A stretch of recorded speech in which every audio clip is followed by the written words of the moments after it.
Programming languages.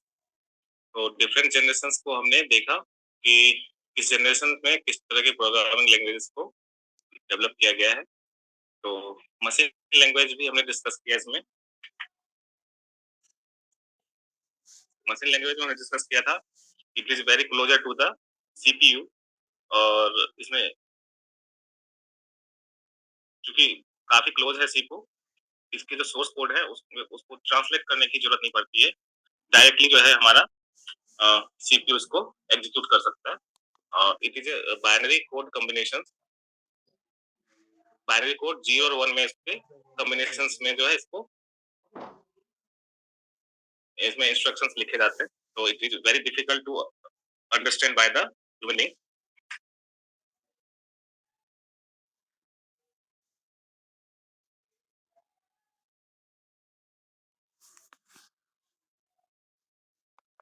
So it is very difficult to remember and it is not user friendly language. साथ ही साथ binary code is very difficult to learn and use. It is very complex and long-winded programming. And उसके बाद हमने देखा assembly language, which is one level up as compared to machine language, and it consists of simple codes. इसमें हमने क्या किया है, code के साथ साथ जो अल्फान्यूमेरिक कैरेक्टर्स को भी हमने इस्तेमाल किया है इसमें। तो रेदर देन सिर्फ बाइनरी कोड 1-0 के कॉम्बिनेशन को याद करने से अच्छा है कि अगर उसमें कुछ अल्फान्यूमेरिक कोड को भी अगर यूज किया जाए तो उसको रिमेम्बर करना थोड़ा आसान हो जाएगा या उसको अंडरस्टैंड करना इजी हो जाएगा। तो ये ह्यूमन के लिए तो थोड़ा इजी हो गया, but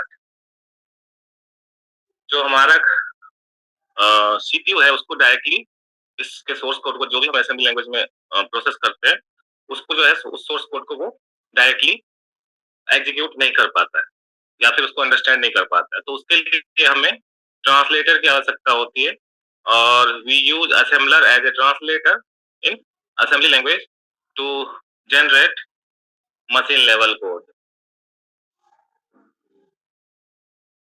There is also disadvantage of this language. It is a low level language and programs are very large and difficult to follow.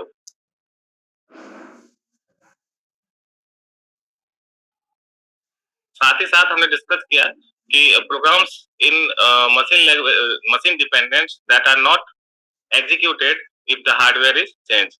जब हम हार्डवेयर को चेंज करते थे, यानी कि जिस मशीन पे हमने इसको डेवलप किया अगर वहां से हम उस कोड को दूसरे मशीन पे ले जाते थे तो वो उस पर एग्जीक्यूटेबल नहीं था, यानी वो उसके लिए कंपेटेबल फिर नहीं होता था। तो दैट इज, इसको हमने टर्मिनोलॉजी दी थी। टर्मिनोलॉजी क्या हमने दी थी कि जो असेंबली लैंग्वेज है वो मशीन या फिर प्लेटफॉर्म डिपेंडेंट लैंग्वेज। तो अगर हमें प्लेटफॉर्म इंडिपेंडेंट कुछ सोर्स कोड या सॉफ्टवेयर मिलता है तो हम उसको हर एक मशीन पे इंस्टॉल कर सकते हैं इजीली, लेकिन अगर प्लेटफॉर्म डिपेंडेंट होगा तो वो सिर्फ और सिर्फ पार्टिकुलर जिस मशीन पे डेवलप होगा वो उसी के लिए काम करेगा। तो ये सारे इसके डिसएडवांटेज थे। उसके बाद हमने बात की हाई लेवल लैंग्वेजेस की। तो हाई लेवल लैंग्वेज भी जो है थोड़ा ये जो है it is closer to the human beings and solve problems than assembly language. The example of high level language are COBOL, Pascal, Fortran, etc. And यहाँ भी जो है assembler की तरह जो है हमें ट्रांसलेटर्स की आवश्यकता होगी जिसमें कंपाइलर और इंटरप्रेटर का इस्तेमाल करते हैं।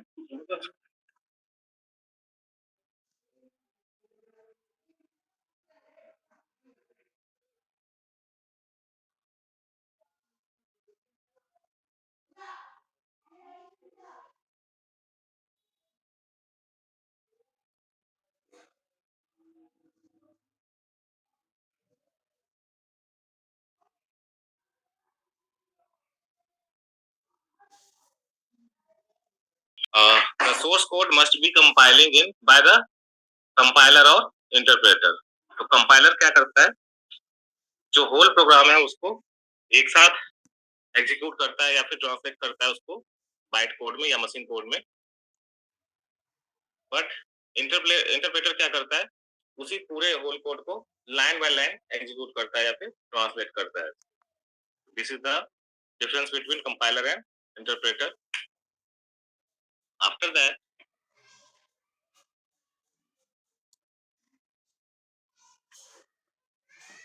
इसके एडवांटेज की बात करें, it is a user friendly language and these programs are machine independent. तो यहाँ पर हम बात कर रहे हैं मशीन इंडिपेंडेंट की, यानी कि हाई लेवल लैंग्वेजेस में जो भी प्रोग्राम डेवलप होंगे वो किसी भी मशीन पे हम उसको रन कर सकते हैं. पार्टिकुलर हमें किसी पार्टिकुलर मशीन की आवश्यकता नहीं होगी, हम उसको सभी मशीन पे रन कर सकते हैं.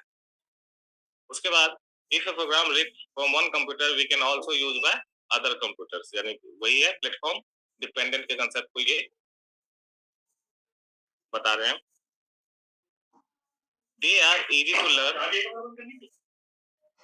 They are easy to learn and easy to write and easy to remember. तो साथ ही साथ इसके जो है कुछ डिसएडवांटेज की बात करते हैं.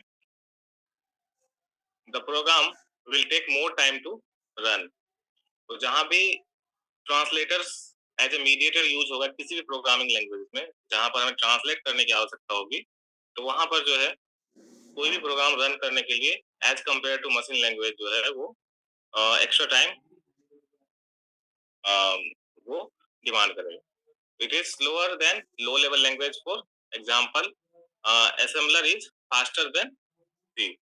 हम कह सकते हैं कि जो लो लेवल प्रोग्रामिंग लैंग्वेज है वो क्या होता है, मशीन से यूज होता है, तो उसमें ट्रांसलेटर की आवश्यकता नहीं होती थी.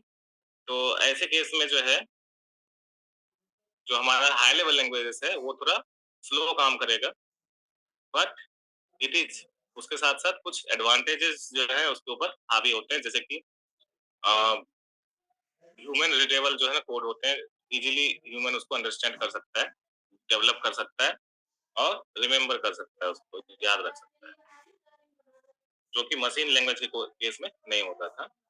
तो किसी भी टेक्नोलॉजी या फिर किसी भी जनरेशन में जो है ये प्रोग्रामिंग लैंग्वेज की बात करें तो उसमें एडवांटेज और उसके अपने डिसएडवांटेजेस हैं.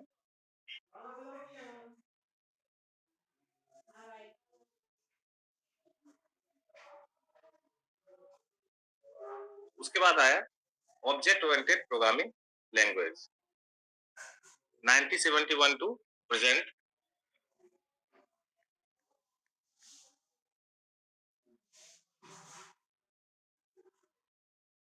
This is a type of program developed in 1971.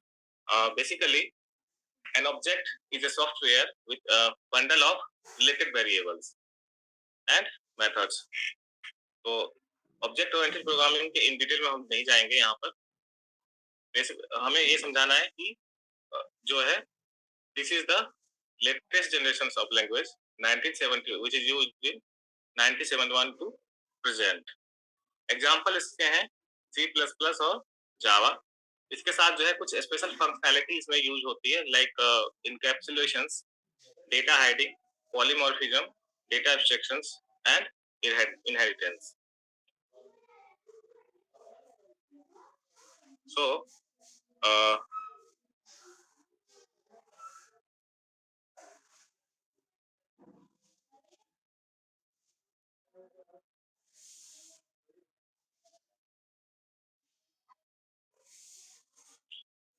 object oriented programming focus on objects which represent real world entities and their interactions. It uses the concept like classes and object and promotes modularity and code reuse. तो code reuse का जो है इस्तेमाल जो है इसमें object oriented programming में किया गया था फर्स्ट टाइम. तो कोड रीयूज का क्या इम्पैक्ट है हमारे कोड पे, एक एग्जांपल समझेंगे कि अगर कोई रिपीटेड टास्क है जो हमारे प्रोग्राम में हम उसको परफॉर्म कर रहे हैं तो उसके लिए हमें बार बार कोड लिखने की आवश्यकता नहीं है. हम क्या कर सकते हैं, उस कोड को रीयूज कर सकते हैं. ठीक है, एक ही टास्क को बार बार करने के लिए, जैसे कि उस प्रोग्राम में या उस इंस्ट्रक्शंस में अगर हमारा यूज हो रहा है तो हम उसको सिर्फ और सिर्फ एक लिंक देते हैं और उस लिंक से जो है जो हम क्या कर रहे हैं उस कंसेप्ट से जो है कोड को रीयूज कर पा रहे हैं. तो रीयूज करने से क्या हो रहा है कि बार बार जितने number of line of codes हम लिखेंगे हमारे इंस्ट्रक्शंस में, तो उस इंस्ट्रक्शंस की साइज भी, यानी कि वो जो सॉफ्टवेयर बनेगा हमारा, तो वो उसकी जो साइज भी वो इंक्रीज करेगी वेरिएबली। तो साइज जितना इंक्रीज होगा वो उतना ज्यादा कॉम्प्लेक्स होगा, साथ ही साथ उस सॉफ्टवेयर को किसी पार्टिकुलर डिवाइस में इम्प्लीमेंट करना भी उसी ज्यादा डिफिकल्ट होगा। तो कुछ डिवाइसेस ऐसे होते हैं जो काफी छोटे होते हैं या फिर उसकी मेमोरी कैपेसिटी काफी कम होती है, तो वहां पर जो है हम जो है स्मॉल साइज के सॉफ्टवेयर बनाने की कोशिश करते हैं। तो अगर ऐसे में रिपीटेशन अगर होंगे लाइन ऑफ कोड में, या नंबर ऑफ लाइंस जो होंगे कोड के अगर बहुत ज्यादा इंक्रीज होते हैं, तो शायद जो उसका इंक्रीज होगा। तो हम ऐसे सॉफ्टवेयर को छोटे डिवाइसेस में जहां पर मेमोरी कैपेसिटी काफी कम होती है, वहां पर उसको उसको फिट नहीं कर सकते उस सॉफ्टवेयर उस डिवाइस से। तो कोड रियूज जो है बहुत ही इंपॉर्टेंट थिंग्स है इस object oriented programming language concept का। तो there is an advantage of object oriented programming. It is a user friendly language and we can reuse and recycle the code. Through the inheritance, we can eliminate redundant code, and the principle of data hiding secure the program. We can extend the use of existing classes. Basically, these are the features of OOPS programming languages, and the software complexity can easily manage, क्योंकि modularity और code reuse को हम इसमें use कर रहे हैं। इसके बाद there are some disadvantages. The OOP programs are designed trickily. तो जो इसके जो फंक्शंस को यूज करने के लिए, अलग अलग फंक्शंस को यूज करने के लिए हमें स्पेशल ट्रेन पीपल की जरूरत होती है। To design and OOP program we need to proper planning and proper design. To develop an OOPS program, programmers need proper skills such as design skills, programming skills and technical skills.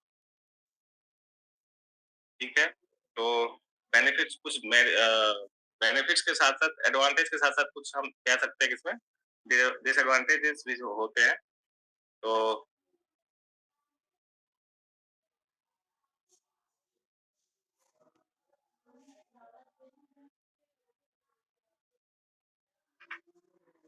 these are the flow of representation using OOP languages.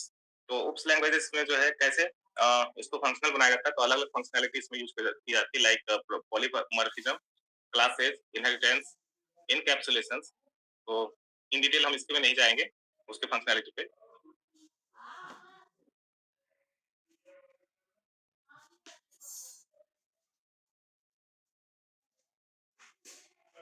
उसके बाद next है artificial intelligence present and beyond. तो artificial language को जो है वो भी programming की कैटेगरीज में, या प्रोग्रामिंग लैंग्वेजेस जो टास्क करता है, यानी जो सॉफ्टवेयर हमारा टास्क करता है, तो आर्टिफिशियल इंटेलिजेंस भी उसी काम को और आसान बनाता है। तो इसको भी हम प्रोग्रामिंग लैंग्वेजेस की कैटेगरीज में रखते हैं।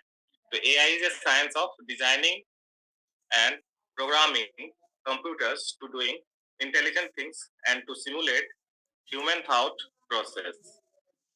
It is a high level languages. It is logic language which is done by less programmer control.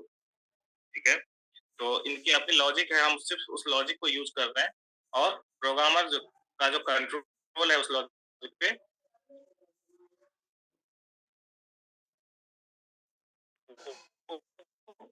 थोड़ा। और जो एग्जांपल होंगे एआई लैंग्वेजेस को जो हम जहां इंप्लीमेंट कर रहे हैं, दैट इज प्रोलॉग। तो प्रोलॉग प्रोग्रामिंग की मदद से हम एआई को इंप्लीमेंट कर सकते हैं। This is the one example of AI.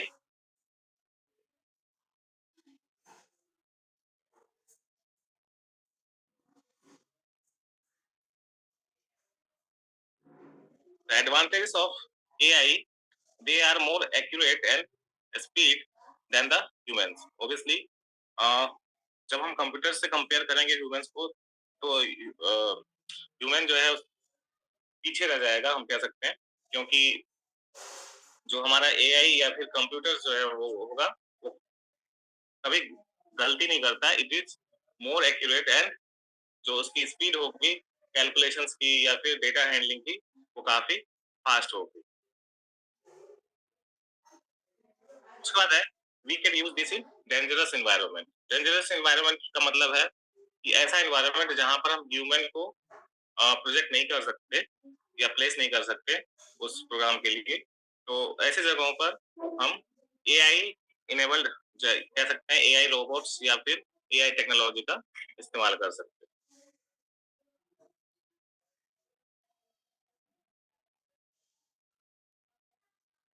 अब जैसे एक एग्जांपल है कि जो हमने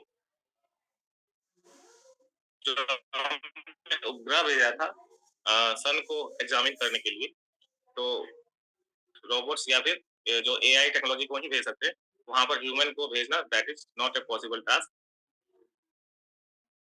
So we can use this in dangerous environment and we can access them 24 by 7. They don't need sleep or any breaks. तो कंप्यूटर के साथ भी यही है, और computer is related with AI now, तो हम कह सकते हैं कि 24/7 हम इससे काम ले सकते हैं। साथ ही साथ इसको कोई ब्रेक या फिर नीड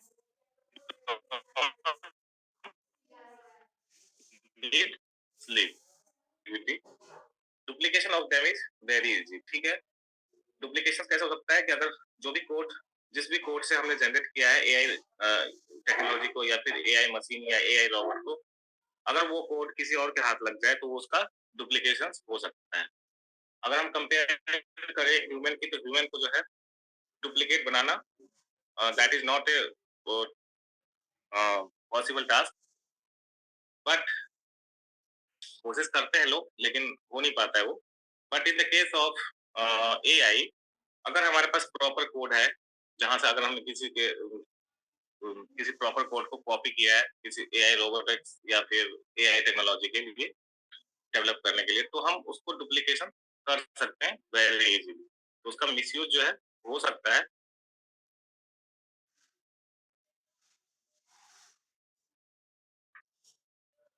एडवांटेज के बाद है disadvantages. They required high standard of maintenance. तो एआई को मेंटेन करने के लिए they are needed high standards for its maintenance. Its programming is very complex task and it is very expensive to buy, and it does not have common sense. It can understood only commands and not situations. जो भी commands उस logic programming से दिया जाएगा, जो हमारा robotics है वो उसको फॉलो करेगा, या फिर जो हमारी टेक्नोलॉजी है रिलेटेड विद एआई वो उसको फॉलो करेगा। तो प्री डिफाइंड सिचुएशन और या इंस्ट्रक्शंस जो है इसमें फीड किए जाते हैं सिचुएशन बेस्ड पे। वो जो है हमारा जो एआई टेक्नोलॉजी है उसी बेस्ड पे जो है डिसीजन लेता है। अपना कोई उसका सेंस नहीं है।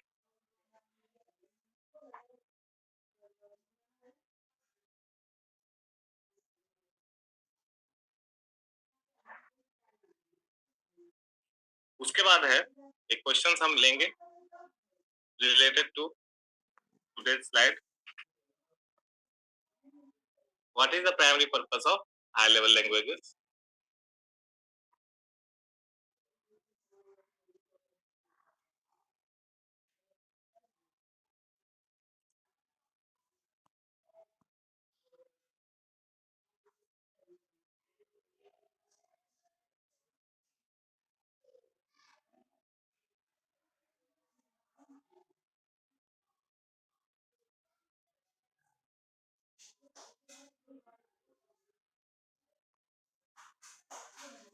इसका जो फीचर्स है वो है easy programming and readability for humans.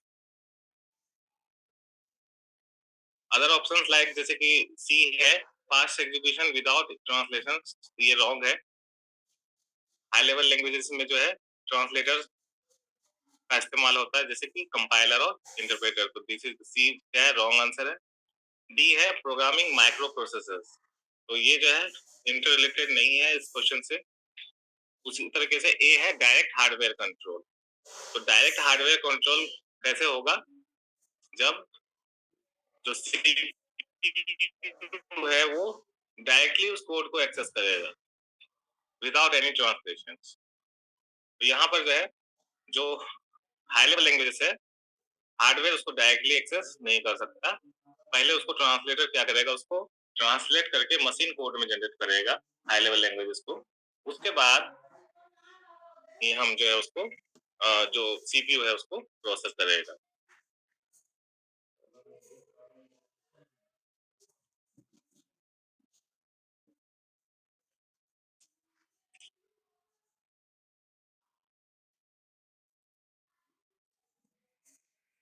उसके बाद जो लैंग्वेजेस की टाइप्स ऑफ लैंग्वेजेस की जो टॉपिक है, ये यही खत्म होती है। नेक्स्ट टॉपिक हम स्टार्ट करेंगे अब, जो कि है नेटवर्किंग से related.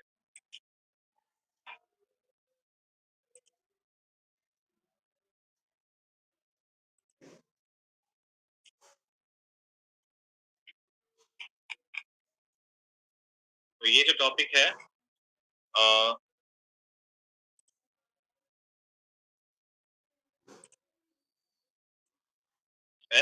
Introduction to computer networks. तो हम बात कर रहे हैं कंप्यूटर के नेटवर्क्स की। तो computer networks connects computer networks connect two और मोर कंप्यूटर्स और devices using hardware and software for communications and resources। हमने बात की यहाँ पर for the communications and resource sharing की। तो ये तो हो गया इसका यूज, लेकिन है क्या ये? It is A group of interconnected computers and devices that communicate and share resources such as files, printers or internet access. The networks enable efficient communications and data exchange across the systems। जो भी basically क्या है, it is A group of interconnected computers. Interconnected मतलब ये आपस में जो connected होंगे, क्या होंगे आपस में मल्टीपल कंप्यूटर्स जो होंगे वो क्या होंगे, कनेक्ट होंगे। और कंप्यूटर के साथ साथ कुछ डिवाइसेज जो होंगी वो भी इसके साथ कनेक्ट होगी, लाइक जैसे कि प्रिंटर की बात करते हैं। That's why it is called a group of interconnected computers and devices.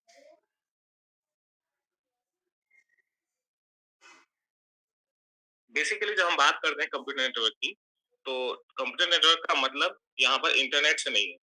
Internet is a part of computer network, but without internet we can also share our devices और share our resources and files. हम कह सकते हैं कि बिना internet के भी हम कर सकते हैं। तो internet is the option for connecting computer network, that is not necessary, it is optional. तो किस तरह की नेटवर्क का इस्तेमाल हम कर रहे हैं वो उस पर डिपेंड करेगा कि हम क्या टेक्नोलॉजी यूज कर रहे हैं वहां पर, या कौन सा फंक्शंस यूज कर रहे हैं नेटवर्क बनाने के लिए। तो जब हम बात करते हैं नॉर्मली लोकल एरिया नेटवर्क के लिए, तो वहां पर लोकल एरिया नेटवर्क में it is not necessary to connect our computers with internet. Simple जो फिजिकल केबल होता है उससे हम कनेक्शंस बना सकते हैं डिफरेंट कंप्यूटर्स के बीच में, और हम अपने फाइल्स और डेटा को शेयर कर सकते हैं without any internet.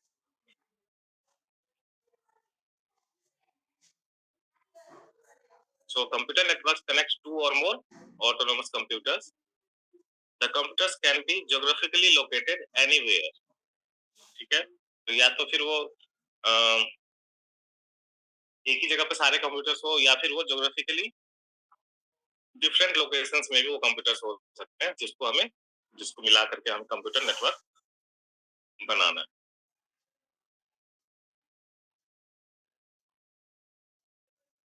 Basically, the purpose of computer network is to enable communications. Communications का मतलब हो गया जो भी कम्युनिकेशन मीडियम यूज करते लाइक इलेक्ट्रॉनिक मेल और मैसेजिंग। जो आपके पास मैसेज बॉक्स ओपन हो रहा है जहां आप क्वेश्चंस के रिस्पॉन्स सबमिट कर रहे हैं, these are the example of communications which is done by computer network. And साथ ही साथ we can also share our resources like printer, storage, and internet, and to improve efficiency and collaboration in business and personal use.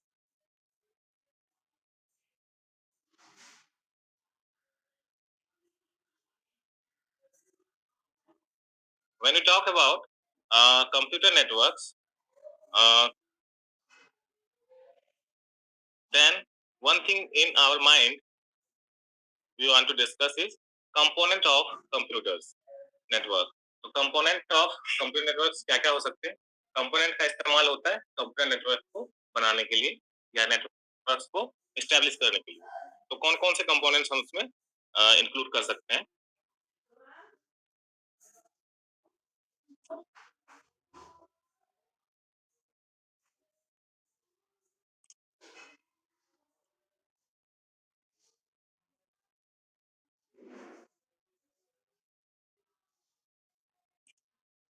ये है computer के components, computer network के components of computer network.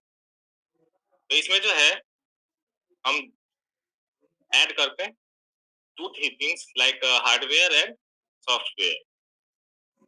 ठीक है, इससे मिल करके कंप्यूटर नेटवर्क बनता है। तो हार्डवेयर में क्या क्या आ जाएगा? Like computer end devices. तो कंप्यूटर तो होंगे ही, साथ ही साथ डिवाइसेस भी इसमें इंक्लूड होंगे लाइक प्रिंटर, स्कैनर, एटसेट्रा। उसके बाद सम नेटवर्किंग डिवाइसेस भी इसमें यूज होगी। नेटवर्किंग डिवाइसेस कौन कौन से हो गए? Like switch, hub and router. इन तीनों का ही इस्तेमाल अलग अलग टास्क के लिए किया जाएगा इसमें एज ए नेटवर्किंग डिवाइसेस। उसके बाद फिजिकल केबल्स का इस्तेमाल हम करेंगे, और केबल की जो कैटेगरी होगी उसमें होगा या तो इथरनेट केबल या फिर दूसरा मीडियम होगा इसका फाइबर ऑप्टिक्स केबल।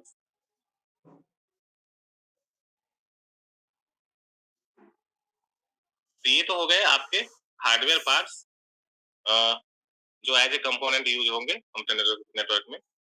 साथ ही साथ कुछ सॉफ्टवेयर कंपोनेंट्स भी यूज होंगे, जैसे कि प्रोटोकॉल। प्रोटोकॉल्स क्या डिफाइन करता है? It is a set of rules. तो सेट ऑफ रूल्स, अगर हमें डेटा ट्रांसफर करना है या डेटा को शेयर करना है तो उसके लिए भी जो है there are set of rules we use to share our resources और डेटा। तो टीसीपीआई उसमें से एक है, दूसरा है एचटीटीपी एंड तीसरा है एफटीपी। तो ये जो है जितने भी हैं दैट आर द प्रोटोकॉल्स जो यूज होते हैं कंप्यूटर नेटवर्क के कंपोनेंट के रूप में।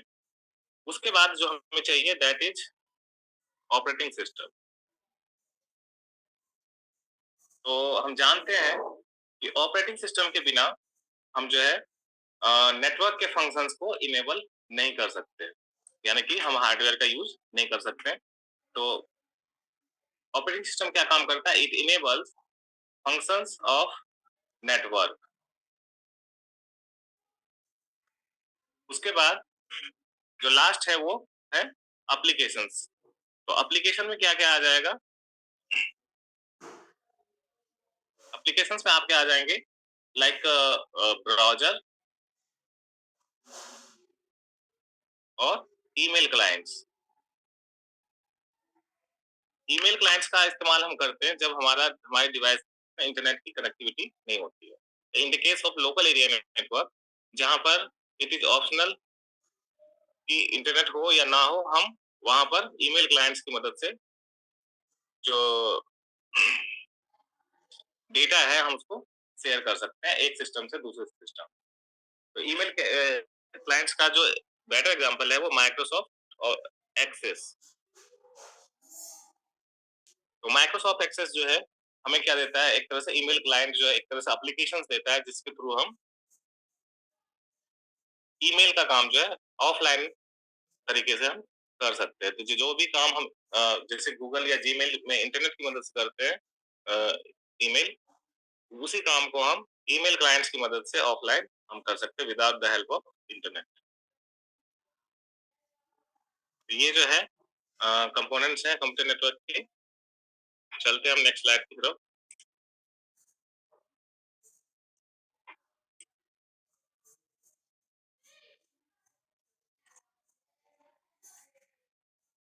उसके बाद आता है डिजाइन ऑफ कंप्यूटर नेटवर्क की बात जब हम करते हैं, टाइप्स ऑफ नेटवर्क। तो टाइप्स ऑफ नेटवर्क में तीन चीजें आती हैं, लैन, मैन एंड वैन। तो लैन क्या है? It is a network that connect devices in small geographical area. तो स्मॉल ज्योग्राफिकल एरिया जो है उसका बेस्ट एग्जांपल है आइदर रूम, और एक रूम के अंदर अगर जैसे मान लो 10 कंप्यूटर है, तो 10 कंप्यूटर के बीच में अगर हमें नेटवर्क्स बनाने हैं तो that is called local area network. Either building में भी हो सकते हैं कि बिल्डिंग में एक फ्लोर से दूसरे फ्लोर आपस में कनेक्ट हैं जितने भी कंप्यूटर हैं उसके। These are the category in the category of LAN. और दूसरा तीसरा एग्जांपल है कैंपस। जैसे कि अब जैसे हम बात कर रहे हैं खंडारी कैंपस की, तो खंडारी कैंपस में जितने भी डिपार्टमेंट्स होंगे हम उसको एज ए लैन कनेक्ट कर सकते हैं। तो वो जो है लैन 1 कहलाएगा। और इसी तरीके से जो अलग campus that is Paliwal campus, we can also create LAN from there for every department in the in that campus.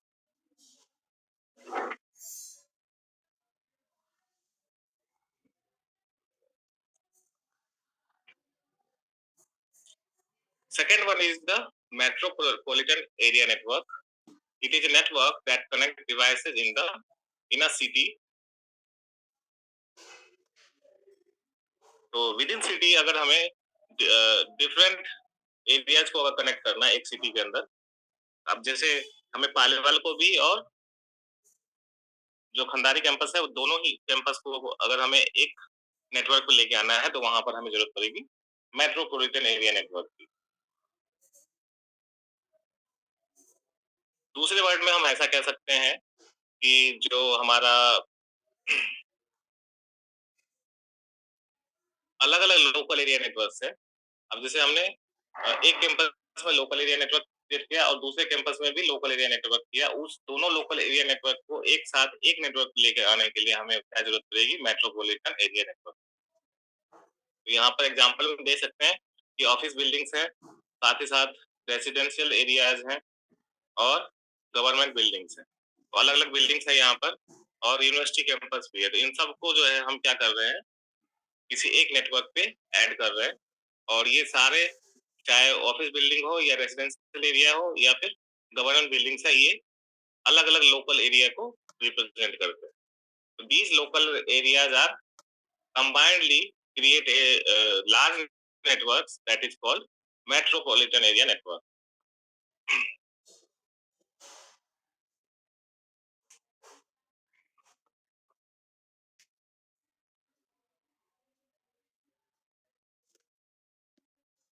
उसके बाद आता है WAN. It is a network that connect devices which is spread geographically, that is called wide area network. तो ये जो network है आप हम कह सकते हैं कि डिफरेंट मेट्रोपॉलिटन एरिया नेटवर्क को जो है ऐड करता है। जैसे कि मान लीजिए हमारा जैसे इंडिया का मेट्रोपॉलिटन एरिया नेटवर्क है और उसी को कनेक्ट हम कर रहे हैं यूएस के एरिया यूएस के मेट्रोपॉलिटन एरिया नेटवर्क से। तो डिफरेंट मैन नेटवर्क को अगर एक कंबाइंड नेटवर्क बनाते हैं तो वो कहलाता है वाइड एरिया नेटवर्क। तो इट इज ज्योग्राफिकली जो है ना स्प्रेड, इसलिए कहा गया कि अलग अलग कंट्रीज को ये जो है ऐड करता है एक नेटवर्क के रूप में। And example of wide area network is WWW world wide web network. उसके बाद एक सिंपल है, हम क्वेश्चन आंसर लेंगे। Which of the following is best describe a metropolitan area network?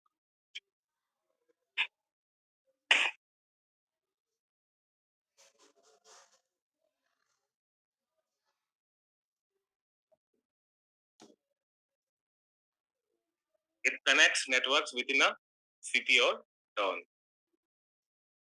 ठीक है, तो मैन का जो एरिया डिफाइंड है that is with in a city और टाउन।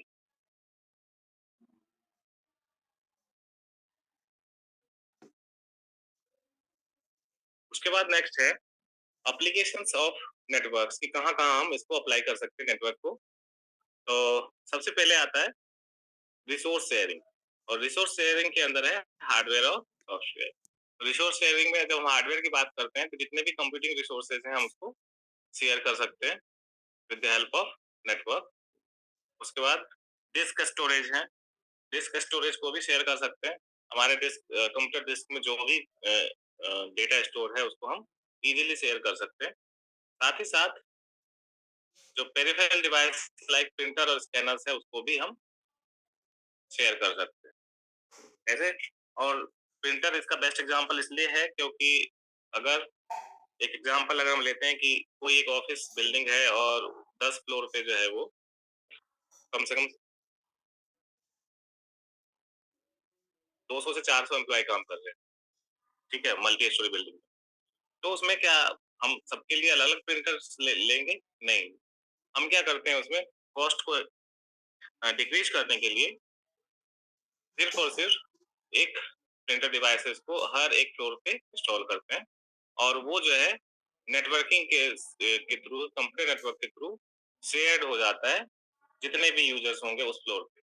तो जो भी यूजर्स अब चाहते हैं प्रिंट कमांड देने के लिए तो वो उस प्रिंटर को, यानी एक ही प्रिंटर को सब जो है कंबाइंड रूप से यूज कर सकते हैं, अपना अपना टास्क उससे परफॉर्म करवा सकते हैं। हर एक पर्सन के लिए उसमें प्रिंटर्स की आवश्यकता नहीं होगी। तो यहाँ पर जो है ये रिसोर्स शेयरिंग का बेस्ट एग्जांपल है प्रिंटर। उसके बाद सॉफ्टवेयर, तो कुछ महंगे एप्लीकेशन सॉफ्टवेयर जो कि नॉर्मल कोई सिंगल यूजर उसको अफोर्ड नहीं कर सकता है, तो ऐसे एप्लीकेशन सॉफ्टवेयर को क्या किया जाता है, क्लाउड पे रखते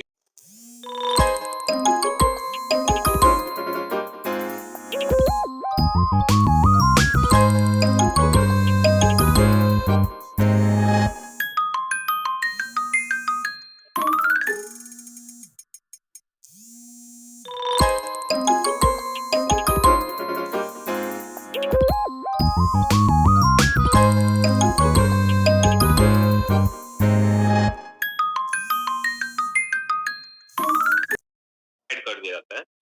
तो पर हेड जो कॉस्ट होता है उसकी थोड़ी सी कम हो जाती है, और फिर इजीली जो है सबके लिए वो एक्सेसिबल हो जाता है कम कॉस्ट। तो सॉफ्टवेयर को, जो महंगे सॉफ्टवेयर है दैट इज एप्लीकेशन सॉफ्टवेयर, कुछ ऐसे सॉफ्टवेयर हो सकते हैं जैसे कि सैप हो सकते हैं, सैप के जो मॉड्यूल्स होते हैं, सैप एप्लीकेशंस, वो जो है काफी महंगे होते हैं उसकी। उसके बाद कुछ ईआरपी मॉड्यूल्स होते हैं सॉफ्टवेयर एप्लीकेशन, वो